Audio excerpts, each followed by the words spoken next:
زمین کے بادل پارٹ 5۔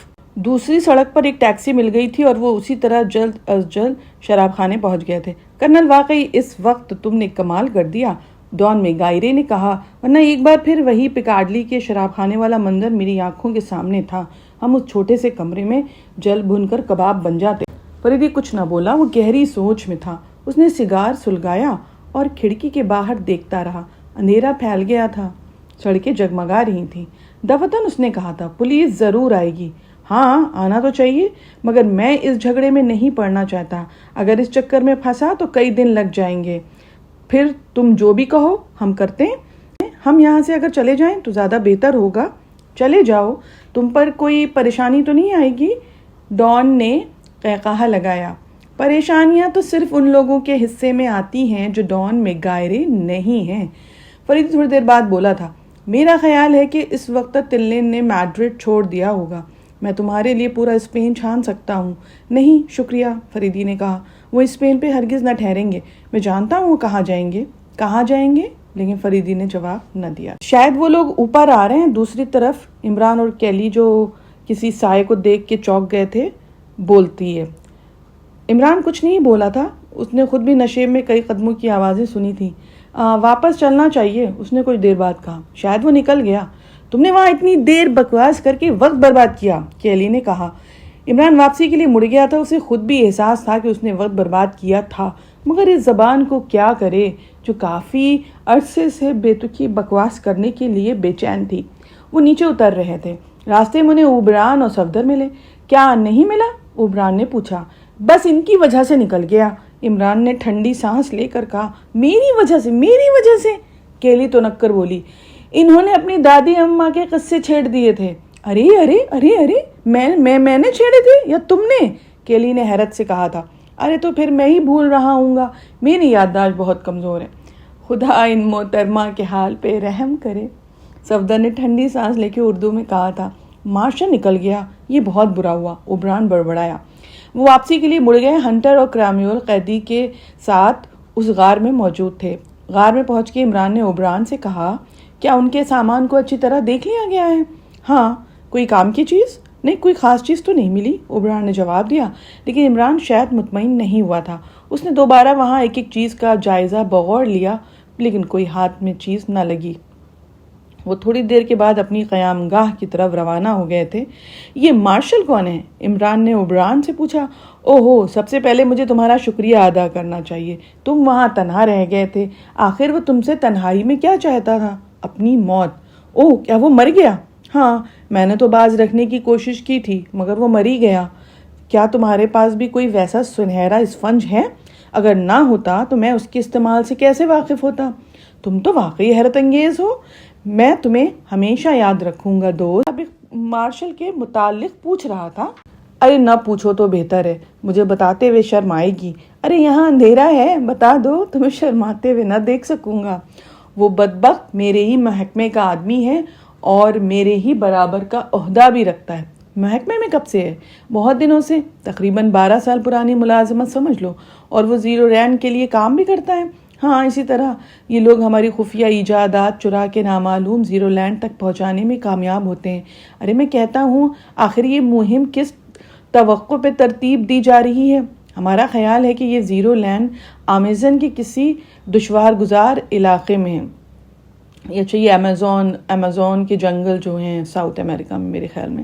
اس خیال کی وجہ، اس درمیان میں کئی اڑن تشتریاں اور فٹ بال کی شکل کے کئی طیارے ایکویڈور پہ پرواز کرتے ہوئے دیکھے گئے۔ ان کا رخ مشرق کی طرف تھا اور انہیں اس وقت تک دیکھا جا رہا تھا جب تک وہ جنگلوں میں نہیں داخل ہو گئے۔ اس کے بعد ایکویڈور کی حکومت کی اجازت سے ہمارے سینکڑوں جہازوں نے دور تک پرواز کی، لیکن کچھ پتہ نہ چلا۔ جنگل اتنے گھنے ہیں کہ نیچے کا حال معلوم کرنا دشوار گزار ہے۔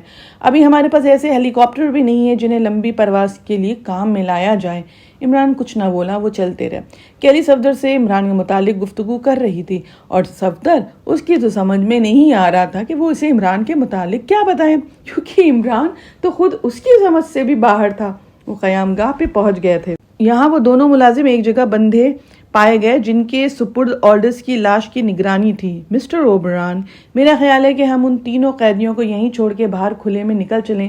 مارشل خاموش نہ بیٹھے گا، اس کی یہی کوشش ہوگی کہ ہم سبوں کو دوسری صبح نہ دیکھنے دے، کیونکہ اس کا راز ظاہر ہو گیا ہے۔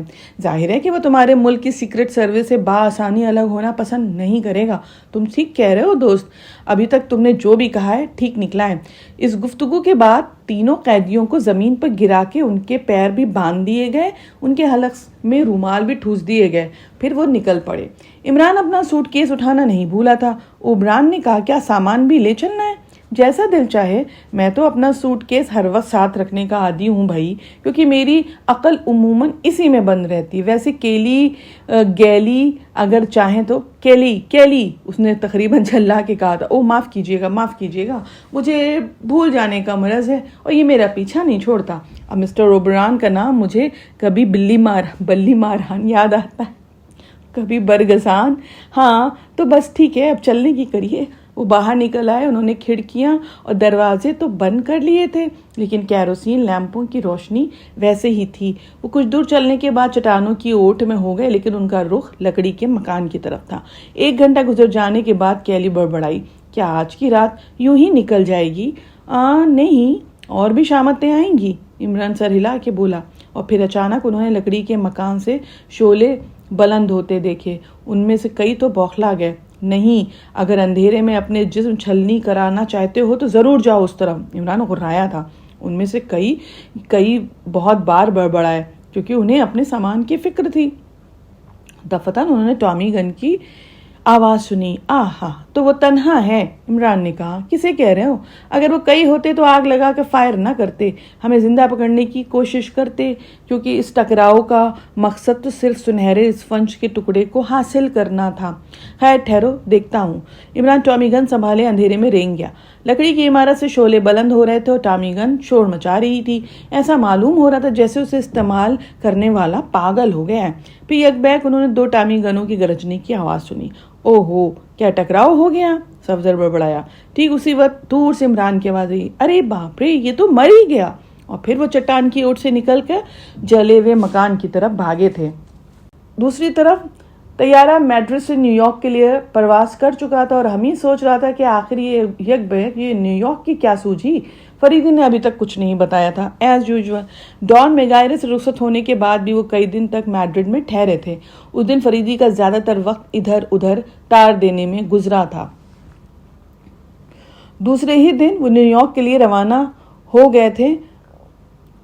آخر یہ ڈان میگائرے ہے کیا بلا؟ حمید نے پوچھا تھا۔ میڈرڈ کا سب سے بڑا ہنڈا ہے، فریدی نے جواب دیا۔ اور آپ اس کی وساطت سے ہمارا انتظام آپ نے کیوں کروایا تھا؟ میڈرڈ میں وہی بس جان پہچان کا تھا۔ آپ سفارت خانے کے ذریعے بھی تو یہ کام کر سکتے تھے۔ کر سکتا تھا، مگر اس صورت میں جب کہ ہمارا یہ سفر سرکاری نوعیت کا ہوتا۔ حمید تھوڑی دیر خاموش رہا، پھر بھنا کے بولا، ارے آخر نیو یارک کیوں؟ فریدی نے ایک طویل سانس لی اور پھر بولا، میں نے اس سے بڑا دھوکہ شاید ہی پہلے کبھی کھایا ہو۔ ارے دھوکہ آپ پہلے بھی کھا چکے ہیں، ہوگا، میں اس کے متعلق کچھ نہیں پوچھوں گا۔ ویسے یہ تو اپنا مقدر ہو چکا ہے، آپ دھوکے کھائیے اور میں دھکے کھاؤں۔ فریدی کے ہونٹوں پہ خفیف سی مسکراہٹ نظر آئی اور اس نے کہا، پورا واقعہ سن کر تم مجھے احمق سمجھو گے، مگر حالات ہی ایسے تھے کہ اس چکر میں پھنس جانا پڑا۔ پچھلے 2 ماہ سے برابر طارق سے خط و کتابت ہو رہی تھی۔ طارق کا خیال تھا کہ وہ دوبارہ تاریک وادی کا سفر کرنا چاہتا ہے اور ہم کو بھی کرنا چاہیے، اور آپ مجھے اب بتا رہے ہیں؟ ارے سنو تو صحیح، میرا قطعی ارادہ نہیں تھا، لیکن ابھی حال ہی میں نے سوچا کہ اس بہانے سے سیاحت ہو جائے گی اور تفریح بھی۔ پچھلی بار تو سنگھی کا مسئلہ درپیش تھا، اس لیے تفریح کیا ہی ہوتی۔ یہی سوچ کے میں نے طارق کو لکھ دیا کہ میں تیار ہوں۔ اس پر طارق نے لکھا کہ موٹے کو بھی ساتھ لانا، کیونکہ اب کی بار ہم جو راستہ اختیار کریں گے اس کے لیے موٹے کے جیسا طاقتور آدمی ضروری ہے۔ میں نے سوچا کیا حرج ہے، قاسم رہے گا تو اور بھی تفریح رہے گی، خاص طور سے تمہارے لیے۔ لیکن پھر بھی مجھے آپ نے بے خبر رکھا، حمید جل کے بولا تھا۔ ایسے مواقع پہ تمہاری چڑچڑاہٹ کافی دلچسپ ہوتی ہے، اسی لیے اس بھینسے کو بھی مجھے کچھ بتانے سے منع کر دیا۔ ارے نہیں، اسے تھوڑی نہ کچھ بتایا تھا کہ تاریک وادی کا سفر کریں گے، بس ایک لمبے سفر کی بات کی تھی۔ یہ شاندار ناول ابھی یہاں ختم کرتے ہوئے آپ سے پرومس کرتے ہیں کہ اگلا جو پارٹ اپلوڈ ہوگا وہ 30 منٹس کا ہوگا. اور آپ کو ابھی تک کیسا لگ رہا ہے یہ کامنٹ سیکشن میں ضرور بتائیے. کچھ اچھا لگے اگر تو لائک کر دیجئے، شیئر کرنا بھی مت بھولا کیجیے. شکریہ.